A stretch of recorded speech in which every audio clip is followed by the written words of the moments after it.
नमस्कार दोस्तों, मेरा नाम है तनिष। आप देख रहे हैं WBT न्यूज़ 24। आपको बता दें, शहडोल के बेलवारी में पदस्थ पटवारी प्रसन्न सिंह की शनिवार रविवार की दरमियानी रात अवैध रेत खनन माफिया ने ट्रैक्टर से घुसकर हत्या कर दी थी।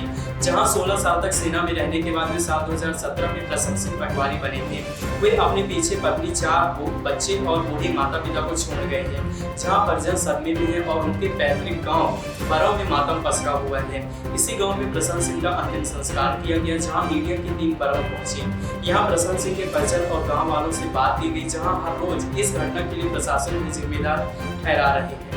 आपको बता दें, प्रसन्न सिंह के पिता महेंद्र सिंह के चेहरे पर इकलौती बेटी को खोने का गम साफ नजर आता है। इसके लिए वो किसे जिम्मेदार मानते हैं? इस सवाल के जवाब में महेंद्र सिंह कहते हैं, सबसे बड़े दोषी तो तहसीलदार और आला अधिकारी है। सभी लोगों को पता था कि सोन नदी पर ढलने से अवैध खनन होता है। इसके बाद वहाँ पटवारियों की ड्यूटी लगाई गई, वो भी बिना सुरक्षा दिए।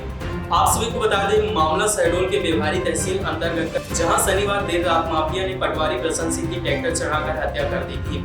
जहां प्रसन्न सिंह सेना में रिटायर होने के बाद पटवारी बने थे। जहां शनिवार रात को प्रसन्न सिंह घाट पर कार्रवाई करने गए थे। जब वो मौके पर पहुंचे तो उन्हें ट्रैक्टर आते दिखे। उन्होंने कार्रवाई के लिए ट्रैक्टर रोकने की कोशिश की, लेकिन आरोपी ने उन्हें रोकता हुआ चला गया। सिर से पहिया गुजरने के कारण उनकी मौके पर ही मौत हो गई। ये कहते हुए महेंद्र सिंह की आंखों में आंसू आ जाते हैं। आगे कहते हैं कि जिस बेटे को पिता का दाह संस्कार करना था, उस बेटे का अंतिम संस्कार पिता के हाथों हो रहा है। मेरे लिए इससे बुरा और क्या होगा। जहां महेंद्र सिंह सवाल पूछते हैं कि सुनने में आया है कि पुलिस ने किसी ड्राइवर को बुलाकर गिरफ्तार किया है, जो रात को वहां मौजूद भी नहीं था। लेकिन जो अपराधी बिल्कुल सामने नजर आ रहे हैं, उनके खिलाफ कार्रवाई कब होगी? क्या तहसीलदार साहब से पूछा नहीं जाना चाहिए कि उन्हें उस जगह पटवारियों की तैनाती क्यों की, जबकि वो उनके अधिकार क्षेत्र के बाहर का मामला था? उन्होंने किस अधिकार से बगैर सुरक्षा के मेरे बेटे को वहां भेजा? आप सभी को बता दें, प्रसन्न सिंह अपने पिता के इकलौते बेटे थे, जो बूढ़े माँ बाप का सहारा थे। प्रसन्न सिंह की 2 बेटियां और 2 जुड़वा बेटे हैं, जो छोटे हैं। अपने इकलौते बेटे को गंवा चुके महेंद्र सिंह बघेल का प्रशासन से भरोसा हो चुका है। आपको बता दें, लड़के हुए पिता ने कहा कि बेटा 16 साल तक आर्मी में रहे, जहां शहीद होते तो गर्व होता। इस बात का दुख है कि रेत माफियाओं से रुपए कमाने वाले अफसरों ने प्रसन्न को सुरक्षा तक नहीं दी और अपने फर्ज को निभाते उनकी जान चली गई। देखिए कितनी बड़ी विडंबना है कि प्रसन्न सिंह 16 साल तक सरहद में देश की सेवा के लिए तैनात रहे और दुश्मन उनका बाल तक बांका नहीं कर पाए, लेकिन अपने ही देश में रेत माफिया ने उनकी जान ले ली। आप सभी को बता दें, जब मीडिया टीम की मुलाकात प्रसन्न सिंह की पत्नी गुंजा सिंह से हुई तो गुंजा ने कहा कि हमें न्याय चाहिए।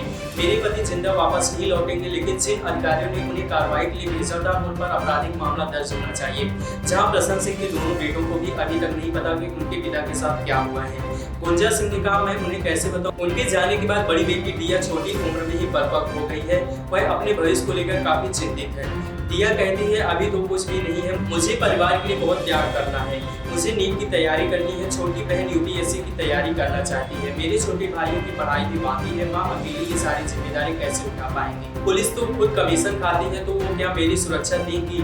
दिया कहती है, पापा घर में सारी बातें शेयर करते थे। रेत माफिया के खिलाफ कार्रवाई की वीडियो हमें दिखाया करते थे। वो ये भी कहते हैं कि जिन गाड़ियों को पकड़कर थाने भिजवाते हैं, पुलिस गाड़ी मालिकों से पैसा लेकर उनको छोड़ देती है। मेरे पापा की रात भर की मेहनत का उन्हें इस तरह से फल मिलता था। उसने बताया, मुझे तो लगता है कि उन्हें वहाँ पर भेजना एक बड़ी साजिश है। मेरे पापा को पता था कि वहाँ खतरा है, फिर भी वे वहाँ जाते थे, अपना फर्ज निभाते थे। वे कभी पैसे लेकर काम नहीं करते थे। पैसे लेकर काम करते तो शायद आज हमारे बीच होते। मेरे पापा को पता था कि वहाँ खतरा है, फिर भी वो वहाँ जाते थे, अपना फर्ज निभाते थे। वे कभी पैसे को लेकर काम नहीं करते थे। यदि पैसे लेकर काम करते तो शायद आज हमारे बीच होते। ये है कि इन सब चीज़ों के लिए पुलिस और दूसरी फोर्सेस भी बनाई गई हैं। तो पटवारी का काम अलग है, बट उसकी ड्यूटी, नाइट ड्यूटी इस चीज़ में क्यों लगाई गई? तो इसमें हमें पुलिस को लगाना चाहिए, पुलिस फोर्स लगानी चाहिए, या फिर कोई दूसरी फोर्स। बहुत सारी फोर्सेस आज इंडिया में प्रेजेंट है। तो रात भर, मतलब ये पहली बार नहीं है कहीं, मैं पिछले बहुत सालों से ये चीज़ नोटिस कर रही हूँ और देखती आ रही हूँ। मेरे पापा को नाइट ड्यूटी में कभी भी बुलाया जा सकता है, मतलब कितने भी पटवारी हैं, ग्रुप पटवारी को बुलाया जा सकता है, टीम बुलाई जाती है। पूरी रात वो वहाँ पे ड्यूटी करते हैं, फिर डे में उनकी दूसरी ड्यूटी रहती है। तो ऐसे में ये तो पुलिस का काम हुआ ना कि वो जाके नाइट ड्यूटी वहाँ पे इन सब चीज़ों को पकड़े। पुलिस साथ में नहीं थी, सिर्फ यहाँ पे टीम मेंबर्स थे। घटना अब ये तो नहीं पता, लाइक अब हमारा कोई भी फैमिली मेंबर वहाँ पे, रात के 1-1:30 बजे की बात है, वहाँ पे कोई भी प्रेजेंट। अगर पुलिस साथ होती तो घटना होती? हाँ, पुलिस होती तो नहीं होती। ये गवर्नमेंट की लापरवाही और उनके टीम मेंबर्स की भी लापरवाही है। और मैं यही बस एक क्वेश्चन है कि वहाँ पे पुलिस मेंबर्स को साथ में होना चाहिए, मतलब पुलिस को भेजना चाहिए था पटवारी की जगह, क्योंकि पटवारी का काम बहुत अलग है और पुलिस का काम यहाँ पे बनता है, जो भी हुआ आज यहाँ पे। कैसी बात है? क्या कार्रवाई चाहते हैं?